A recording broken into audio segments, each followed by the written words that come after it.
Hola, bienvenidos a Mentes en Perspectiva, a un nuevo capítulo de nuestro podcast, donde vamos a averiguar sobre trastornos psicológicos. Y hoy vamos a hablar sobre el trastorno antisocial de la personalidad, conocido también como TAP. Vamos a desentrañar cómo se manifiesta, realmente los criterios del DSM-5, su contexto histórico y también si es tan peligroso como lo dicen. Así que acompáñanos y vamos a ver qué nos comentan nuestras expertas el día de hoy. Muy bien, el trastorno antisocial de la personalidad se asocia con comportamientos criminales, pero no todos los que padecen este trastorno llegan a ser un criminal. Es mucho más complejo de lo que parece. Exactamente, y muchas personas con TAP logran llevar una vida aparentemente normal entre nosotros sin levantar sospechas. Además de eso, también se relaciona con comportamientos disruptivos y aparentemente a la vista humana es algo simple, pero esta vez vamos a ver lo complejo que es ese trastorno. Comencemos con un vistazo histórico de dónde viene este concepto de antisocial. Acompáñanos. Cuéntame, Valeria, ¿qué sucedió en el siglo XIX? En el siglo XIX ya los psiquiatras se referían a la locura moral, a las personas que cometían crímenes sin remordimiento y sin conciencia de los daños que causaban.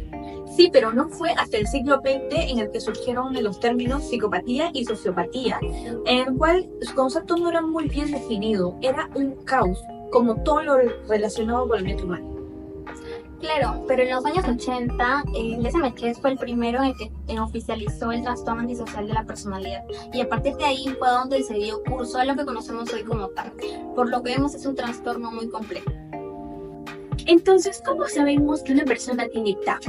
Hay criterios que nos van a ayudar a identificarlo o diagnosticar. Hey, coméntanos. Bueno, así es. El DSM-5 nos da una lista de 7 criterios en el cual la persona debe cumplir por lo menos 3 de ellos. Uno de los más claros es la impulsividad, donde el tapón de la calma se eleva rápidamente. Otro criterio es el desprecio por la seguridad ajena, lo cual vemos en muchos comportamientos peligrosos. ¿Y qué tal la mentira patológica? Es una constante en la vida de las personas con TAP. Además de eso hay un patrón claro de agresión física y no solamente verbal. Y esas personas que padecen ese trastorno tienen una falta de remordimiento por los daños que causan. Es como si su conciencia estuviera totalmente apagada. Y no olvidemos que muchos de estos comportamientos o de estos trastornos se manifiestan desde la niñez. Y uno de ellos es el trastorno de la conducta, que claramente vamos a poder identificarlo en la niñez, para más adelante poder tener un criterio claro para identificar en la adultez.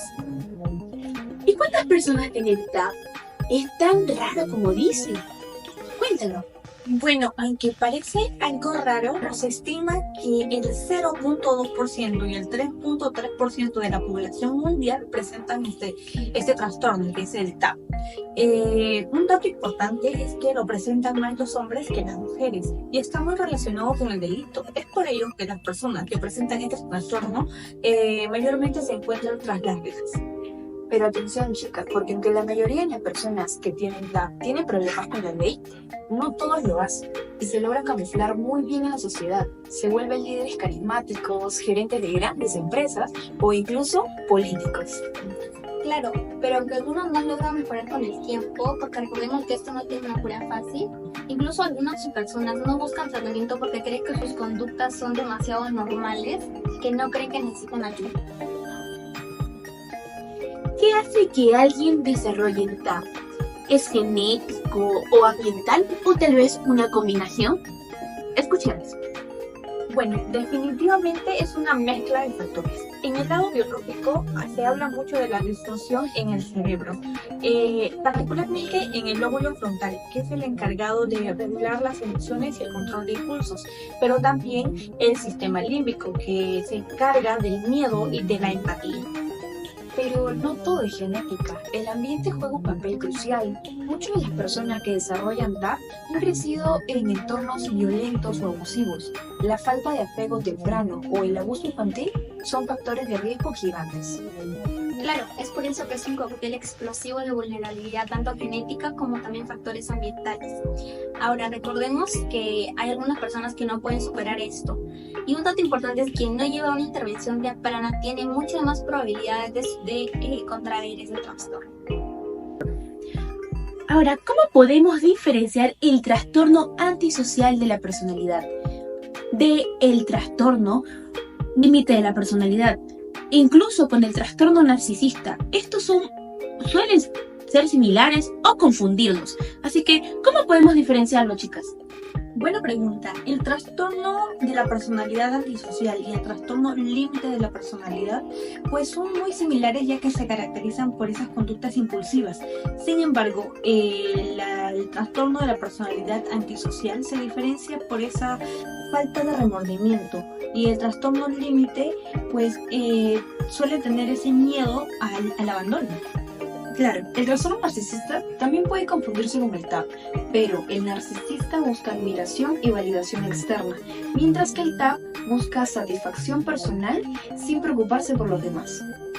Además, recordemos que este trastorno se presenta con comorbilidades, por ejemplo, con el trastorno por abuso de sustancias o el depresivo o incluso hasta el ansioso.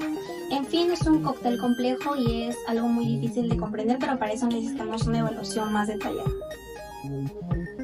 Vamos ahora a escuchar la entrevista a Sebastián, un joven de 29 años condenado por un doble asesinato.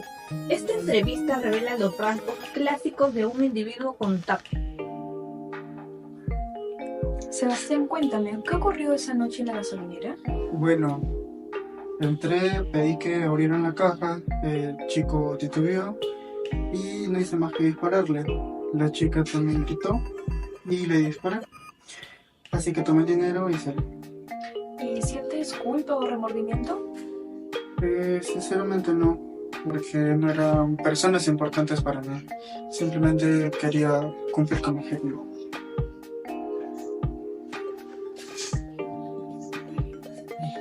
Aquí vemos la falta de remordimiento, la impulsividad y un claro desprecio por la vida humana, elementos típicos del TAP.